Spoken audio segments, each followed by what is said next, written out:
Well guys, I'm here to finish what I started. Last time we were doing the battens on the ceiling and I was held up with this panel. Today we're going to finish up that job.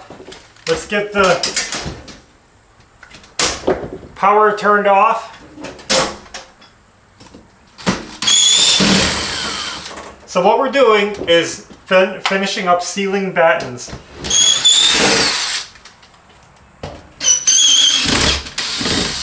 You guys know, most of you know that we're doing battens on our ceiling to cover up the screws. Kind of looks like that.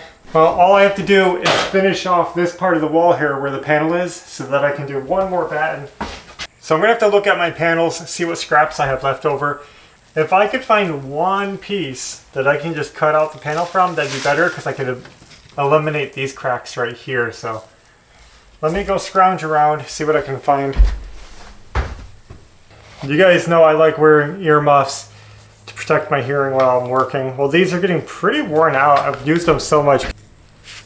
The leather is just falling apart on me. The same with the ear pads. It's hard to see, but they're starting to crack. So I got some new ones. Check this out. Wow. Wow, these are snug and new. I'm gonna have to break these in. The other ones got so loose from wearing them so much. The reason I'm showing you is because it's hard to find good products that work and are made in the USA. These are made in the USA and they work awesome. They seem to advertise them more for shooting, but I find that these sleek ones have the right decibel reduction, that it works good for my renovation work. Blocks the sound, but I can still hear what's going on around me. When you're picking out earmuffs, there's a certain balance you want to find. You don't want to get the strongest ones possible.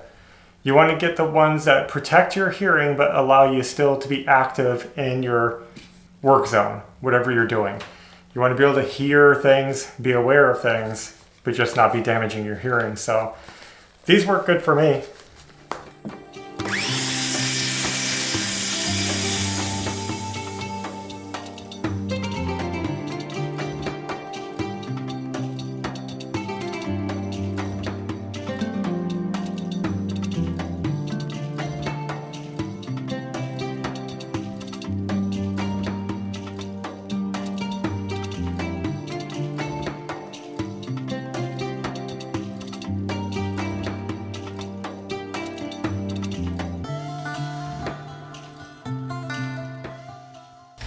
Okay,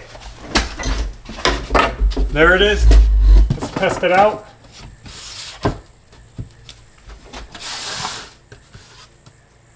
That looks like a nice fit. So I'm going to go ahead and get this tacked in around these parts right here. So now that only takes care of the top half of the panel. I'm going to leave the bottom open for now because I don't think I'm exactly done. I might be done, but I want to leave it open just in case, and this doesn't affect much. I'll go ahead and cut the panel for the bottom, but we're not going to secure it yet. In fact, I want to make it removable, so I'll worry about that later, but okay, we're done here. And that means that I can carry on with my crown molding and my batten, and then we're going to get moving on to the next step. Just wanted to show you guys quick. Got the bottom panel cut. It's going to go on there just like that. It's going to look really nice. I did try to make these symmetrical just to make you guys happy. All right, here we go. So I did do that last batten on the other side. Nothing else to say. I'm going to caulk all these battens, get rid of the other ugly cracks, and then we have half an hour before paint ready.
We just hit a big milestone in this renovation right here of this kitchen area because we are ready for paint. I finished up all the panel work, finished up all the battens, caulked everything, and then I went around the room and you can see I taped up any of the outlets that need taping because I'm going to be spraying the paint on.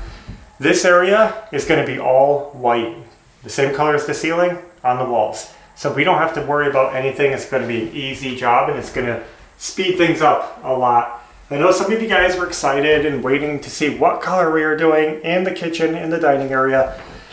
It's just going to be white. We just feel like that's the simple answer for this space. The bedrooms can be fun.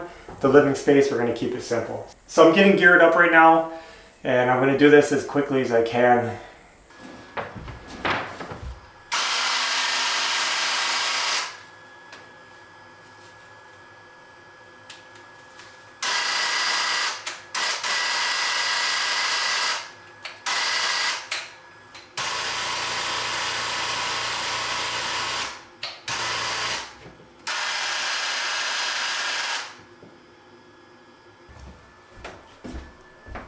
It's not working.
Well guys, we made it back home. Today did not go as I planned. I thought I was going to get the whole room painted, it was going to look beautiful, and we made huge progress. But I only got half the room done. That gallon of paint went so fast. I don't know what I did wrong. Usually the sprayer works pretty good for me. Today it was a nightmare. It took me forever to get it to even start spraying. I was having all kinds of trouble. And then it was spraying unevenly. It was not working right. And I was trying the high setting, the low setting. I kept it on high too long and it blew through the paint. So I did get painting done. It doesn't look great. It probably looks fine on camera. And I only got half the walls done. Didn't even get to the ceiling or the battens. So I'm really disappointed, but we ran to the store. We got 2 more gallons of paint. I'm going to hit it again later on, and we're going to try to get it finished up. Sometimes you just got to roll with it, and you learn from these experiences. So I wish I could have had a better closing for you guys and show you the big painted reveal and how fresh the room looks. But that's just how it goes sometimes, and I want to get this video up for you. So thanks for watching. Until next time, take care.